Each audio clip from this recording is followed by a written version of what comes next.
Hey guys, today we'll talk about how can you find received invitation on your Slack app.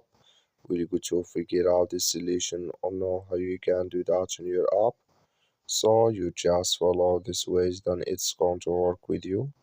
So all you have to do, so you just go here above your photo, click on it here. When you just click on it, so then it's going to take you to this list. It's going to show for you like this. Then you just click here on invitations to connect here. When you just click on it, so then it's going to take you to this list. You come here to received.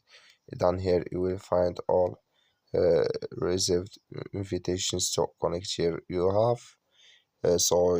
In first you have to verify your email if not, but if you verify, you will find here invitation or reserved invitation here. So that's all you have to do. I wish now you I get it. That's all. Thank you for watching. Don't forget to support us by like and subscribe.